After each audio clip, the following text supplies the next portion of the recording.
lang sa art jam. Tayo ng mag-art jam. Sinya, forma, sukat. Ang kwento ni Pagong at Matsi. Isang araw, may napulot na punong saging si Pagong at Matsi. Pagatian natin itong puno. Akin ang may dahon dito sa itaas. Sige, akin na lang ang may ugat dito sa ibaba. Tinanim ni Matsing ang itaas ng puno, pero hindi ito tumubo.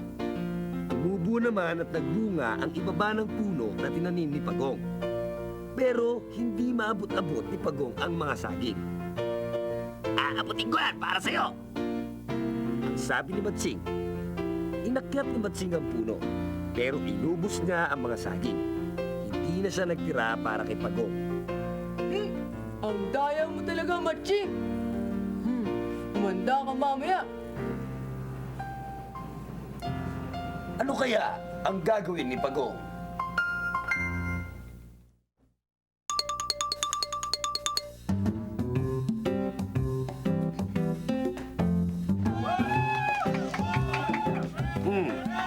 Anong hayop ang sumasabog? Ano? Pagong! Ha! Ha! Ano ang hayop na mapalakanta? Ano? Matching. Ha! Tuloy ko na to. Okay. Karton, round head fastener, barbecue sticks, at masking tape. Ang shadow puppet, isang klase ng puppet na ginagamit ng anino para makagawa ng palabas. Maaari kayong gumawa ng iba't ibang klaseng puppet. Puppet ng tao, hayop, o kaya kahit anong bagay. Isda. Kami ni Epi, papakita namin paano ginawa si Pagong. Yan. Ang una niyong gagawin ay iguhit si Pagong. Para maigalaw natin ang mga bahagi ng katawan ni Pagong, hiwalay natin iguguhit ang mga ito. Una, iguhit muna natin ang shell. Tapos ang ulo. Ang bibig at ang dalawang paa.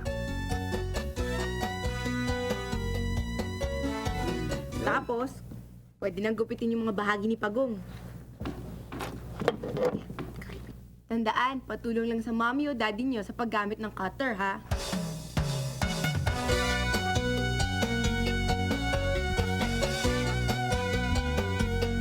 Pwede rin tayo gumamit ng gunting.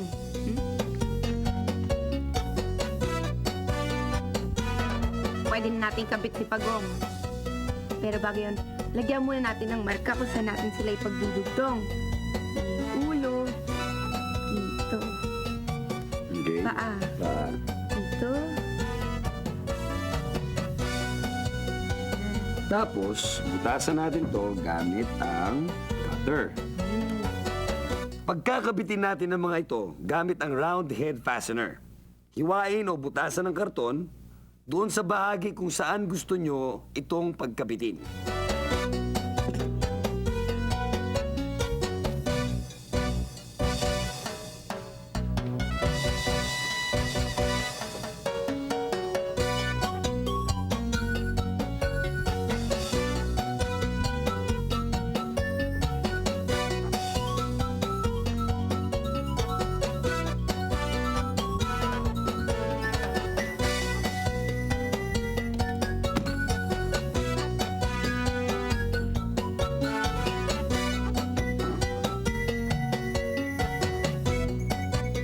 Okay, kabitan na natin ng barbecue sticks para may hawakan tayo. Okay. Para sabay gumalaw yung paa, ilagyan ko dito, ang katugtong.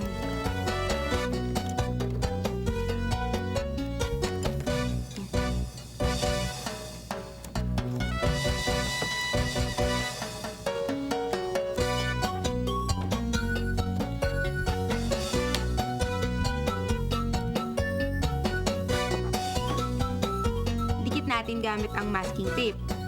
Pwede ring scotch tape Tapos, pwede nating lagyan pa ng glue para mas matibay at mas madikit. Ayan, lagyan mo pa dito. Ito pa. Ayan. Para talagang hindi natatanggal. Siyempre, para mas matibay, doble yung mga tape na nilagay nyo. Or kapalan nyo. Ngayon, siyempre, maliit lang yung sticks na ginamit natin para naman hindi kayo mahirapan pag nagpapalabas na kayo. Pwede nyong habaan, pwede nyong doblein o triplein, basta kailangan hindi siya nababali. Diba? Hindi siya lulundo. Pero kaya nyo kailangan na habaan kasi para hindi lumabas yung ulo nyo o yung mga kamay nyo hindi nakikita. Pwede Doblein rin natin. gumamit ng mga mahabang patpat o kaya alambre para mas buo at mas madali itong gawin. O, ayan. Buo na si Pagong. Kailan na lang at ilaw ang kailangan nyo at meron na kayong palabas. Nilagyan ni Pagong ng tinik ang ilalim ng punong saging. Nagalit si Matsing at kumuha ng bato para durugin si Pagong. Sige, durugin mo ako ng bato para lalo pa ako dumami. Huwag na huwag mo lang ako itatapon sa dagat. Takot ka pala sa dagat, ha? Initsa ni Matsing si Pagong sa tubig.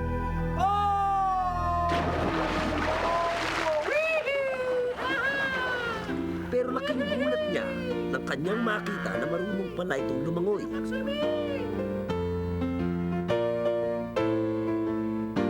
Tayo ng mga RJ.